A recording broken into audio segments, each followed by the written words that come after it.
네, 이제 첫 시간으로 이론서 51페이지 보겠습니다.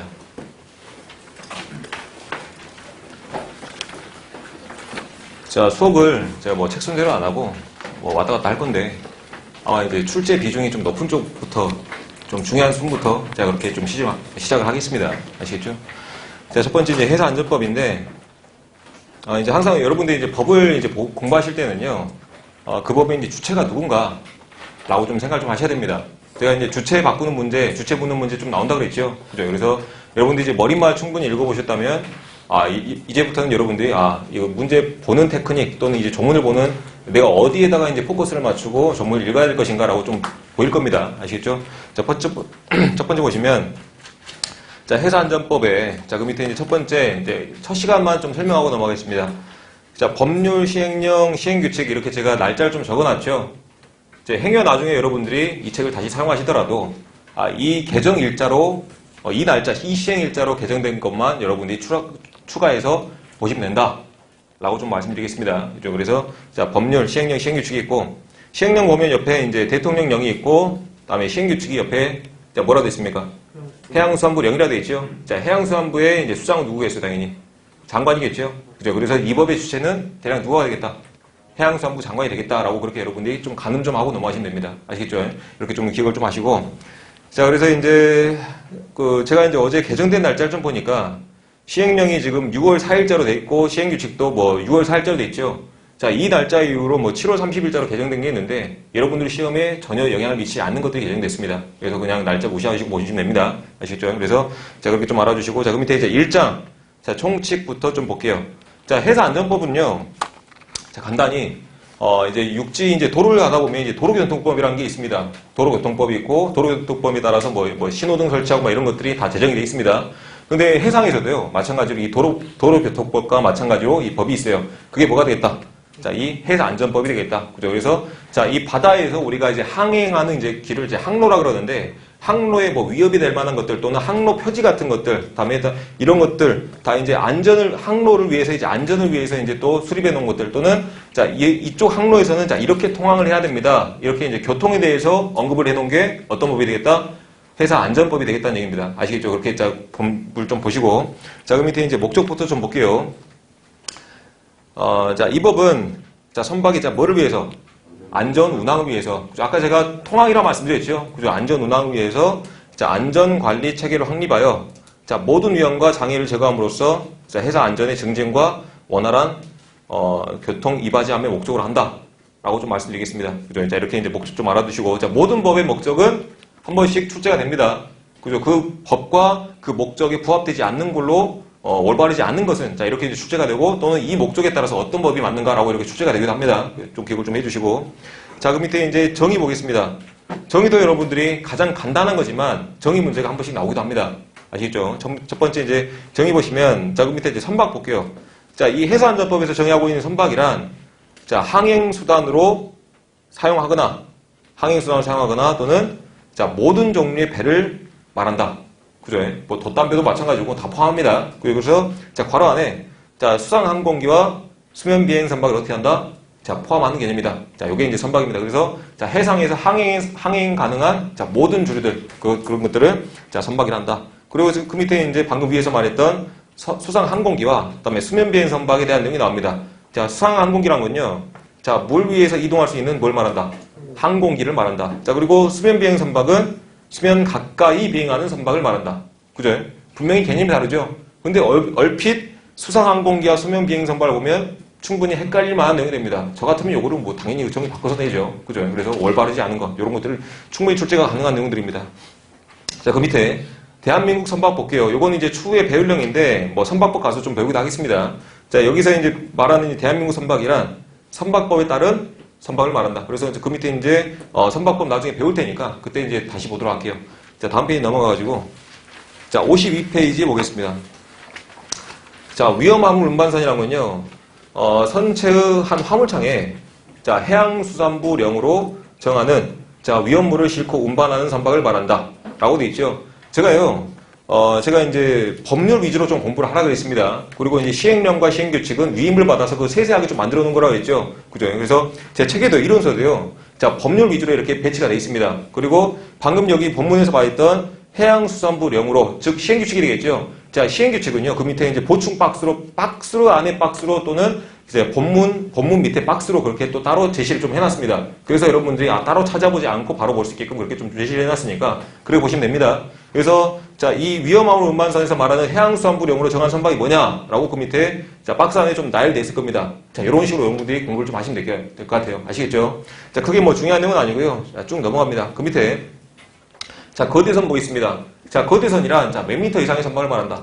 자, 200m 이상의 선박을 말한다. 그죠? 그리고 자, 뭡니까? 고속 여객선은 자, 몇 노트 이상으로, 15노트 이상으로. 각각 여러분들 자, 수치 잘 기억했나 그랬죠? 제가 이제 뭐 문제를 내는 테크닉에 뭐 몇 미터 이상이냐, 자, 숫자들 다 기억을 하고 그랬습니다. 그래서 자, 200m 15노트. 그리고 자, 동력선 보겠습니다. 자, 동력선은 자, 뭘 사용하는 선박이다. 자, 기관을 사용하는 선박이다. 자, 우리 돛 알죠?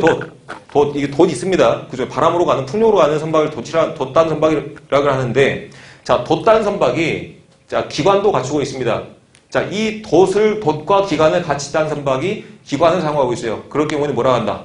자, 동력선을 한다. 그죠? 그래서, 자, 기관을 사용하고 있으면 무조건 동력선을 한다. 그죠? 자, 그리고 자, 그 밑에, 자, 범선이 나옵니다. 제가 위에서 말했던 그 돛철단 선박인데, 자, 풍력으로만 움직이는 선박을 뭐라 한다? 범선으로 한다. 그죠? 그리고 자, 마찬가지입니다.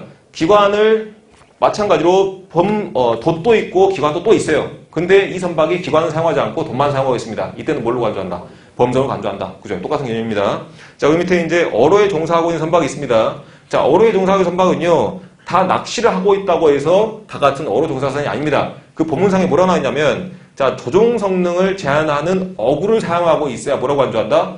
어로에 종사하고 있는 선박으로 간주하는 겁니다. 아시겠죠? 중요한 내용입니다. 자, 그리고 자, 밑에, 자, 조종 불능선 보겠습니다. 자, 조종 불능선은요, 자, 말 그대로 조종이 어떻게 한다? 불가능하다는 얘기입니다. 뭐 고장이 났다거나 또는 기타 불가항력적인 사유로 아예 기관을 사용하지 못하거나 또 우리가 이제 프로펠러 기관이라는 게 있죠. 프로펠러가 있고 그 뒤에 이제 우리 배의 방향을 조종하는 키가 있습니다. 둘 중에 하나만 고장나더라도 아예 배가 조종이 안 돼요. 그죠? 그래서 그 조종 사유로 아예 배가 조종이 안 되는 선박들, 그걸 뭐라 한다? 조종 불능선이라 한다. 그죠? 자, 그리고 저 밑에 이제 여러분들이 좀 구분하셔야 될 게 조종 제한선이라는 선박이 있습니다. 자, 이거는요, 말 그대로 조정이 어떻게 됐다? 제한돼 있다. 그죠? 내가 배를 움직이면서요, 내가 어떤 끄는 작업을 하고 있다던가 다른 작업을 하고 있습니다. 그러면 내가 그 작업에 따라서 움직여야 되지 내가 마음대로 움직이지 못하겠죠. 그죠? 말 그대로 조정이 제한되어 있는 선박입니다. 이런 선박들을 말합니다. 그래서 내가 작업에 종사하고 있어서 작업에 종사하고 있어서 내가 조종 성능에 제한을 받는 작업을 종사하고 있어서 내가 조정을 마음대로 못해서 다른 선박에 접근을 피하지 못하는 선박. 자, 이런 게 뭐가 되겠다? 조종 성능 제한 선박이 되겠다는 얘기입니다. 그래서 분명히 두 개 비교를 좀 해야 됩니다. 아시겠죠? 그래서 자, 이렇게 좀 기억을 좀 해주시고, 자, 그 밑에 이제 흘수 제약선 보겠습니다. 자, 흘수란 건요, 다시 한번 좀 설명을 좀 해주겠습니다. 자, 요 선박이 있어요. 선박이 보통 이렇게 그릴 건데, 자, 선박이 이렇게 생겨가지고 그 밑에 여기가 이제 수선입니다. 수면입니다. 수면 밑으로 잠겨있는 부분은, 자, 요거를 뭐라 한다? 요거를 자, 흘수로 합니다. 자, 말 그대로 흘수 때문에 제약을 받는 선박입니다.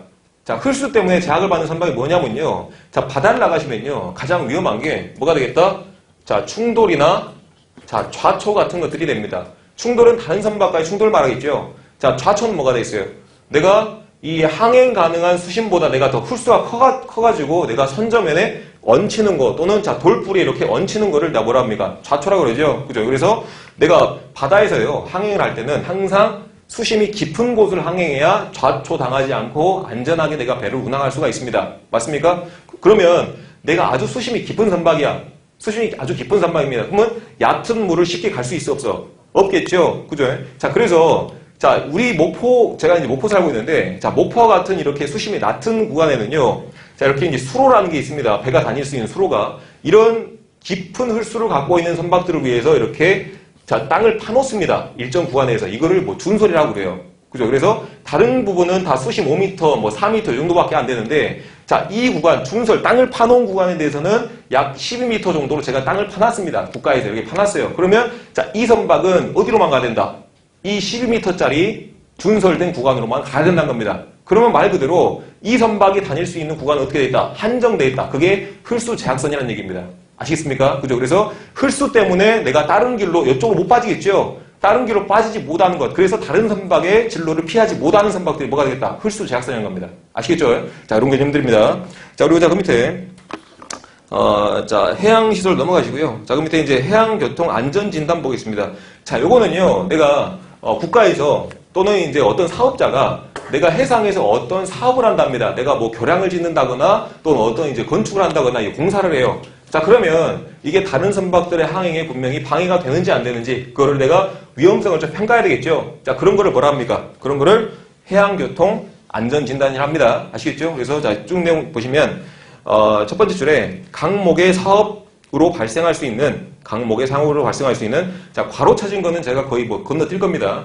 자, 강목의 사업으로 발생할 수 있는 항행 안전 위험 요인을 전문적으로 자, 조사 측량해 가지고 자, 이렇게 평가하는 것을 말한다. 그죠? 그래서 자, 위험 요소를 조사 측량해서 당연히 보완책을 내놔야겠죠. 자, 이런 것들을 뭐라 한다? 자, 해양교통 자, 안전 진단이라 합니다. 아시겠죠? 자, 그다음 페이지 넘어갈게요. 자, 그 다음 페이지 보시면, 자, 항행 장애물이 나옵니다. 말 그대로 내가 항행하는데, 배를 운전하는데, 뭐가 되는 것들?